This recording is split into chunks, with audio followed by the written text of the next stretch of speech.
Latest edition of the Rawlings NBC First Pitch takes us to Carbondale and SIU, and the Salukis head man Lance Rhodes coming off an extra inning midweek loss to SEMO. And certainly you always want to win every game, Coach, but as I've often said, with these midweek games, you can learn a lot from a lot of the guys that maybe necessarily don't get consistent ABs, but certainly guys on the mound that don't get innings on the weekends just yet.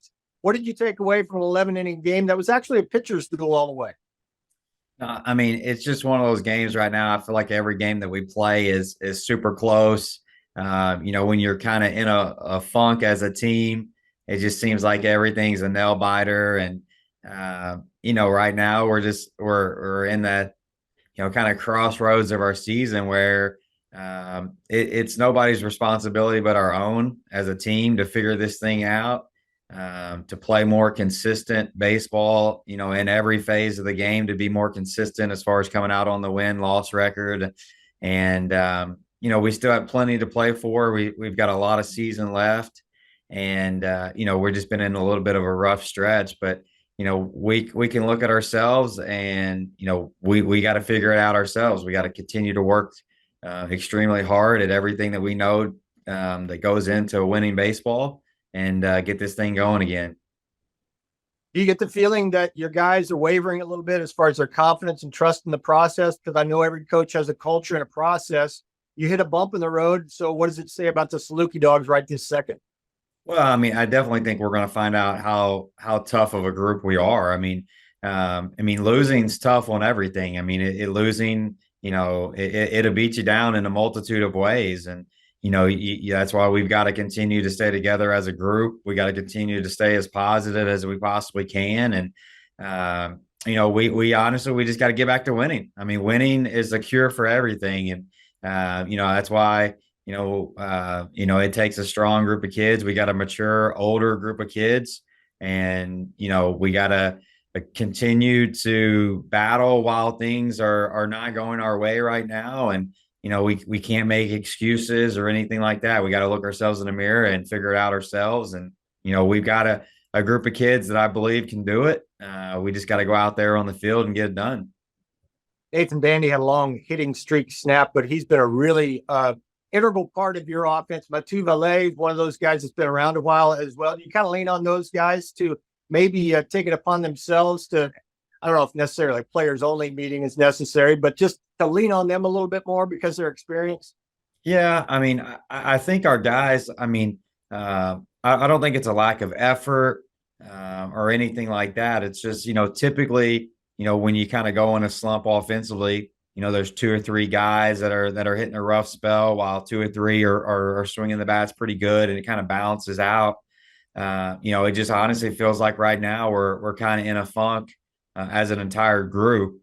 It also, it kind of hurts a little bit when there's some guys that you had planned on being in the lineup every single day that are out due to injuries, but that's obviously no excuse, as every single team is going to go through injuries. And, it's our job to have enough depth to where guys can step in and play. And we got capable players. The guys that are in that lineup every single day right now with some of the players out are very capable of getting in there and winning us games. So we just got to have a tough mindset and, get over this hurdle and get on the winning ways. What have you seen from Aiden Fuller over the last 3 or 4 starts? Because he's turned into a strikeout machine. He had 12 this past weekend. What have you seen from him? Yeah, I mean, his stuff is electric whenever he's able to land an off-speed pitch inside the strike zone. Then he's going to be able to punch out a bunch of guys. You look at all of his starts where he has not been effective. It's been days where he has not been able to land a breaking ball inside the strike zone, and then they've been able to just sit on the heater. But whenever he's in the strike zone with his breaking ball, he's a very tough guy to hit because the breaker is very hard. It's sharp. It's late. And then, when you run a mid-90s fastball in there, it really makes the timing of those two pitches extremely difficult. But whenever you can eliminate the breaker, if it's not in the zone, and even though he throws as hard as he does, you can time up a fastball if that's the only thing that you have to respect. So I think you can look at his starts and kind of tell exactly when he's had the multiple pitches working at the same time. And when he does, he's as good as anybody in our league.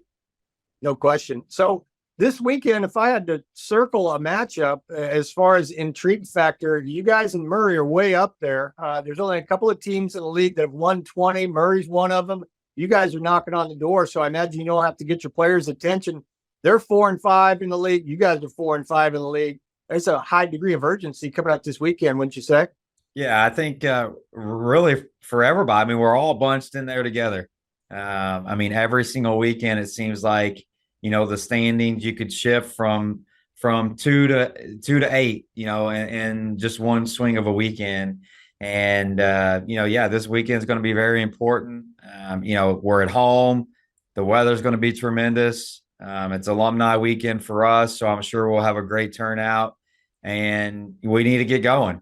So, we've got to show up to the park with a sense of urgency on every single game that we play this weekend. And, our guys have to be locked in because we're playing a very good team as well, just like every team in our league this year.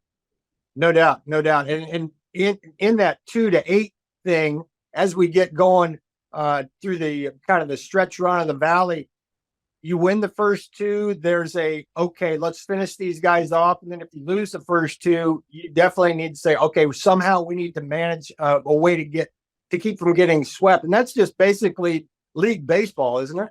Yeah, no. And I think this year, out of all the years that I've been in the league, it's the most, I guess, teams that have a chance to finish at the top of the league. It's probably the deepest league since I've been here. So again, every single day you have a chance to win if you play good, and every single day if you show up and you don't play good, I think the other team has a chance to beat you as well. Well, good health, good luck, and we'll talk to you a little bit closer to the Missouri Valley Conference Tournament, Coach. Appreciate your time as always. Sounds good. Thank you.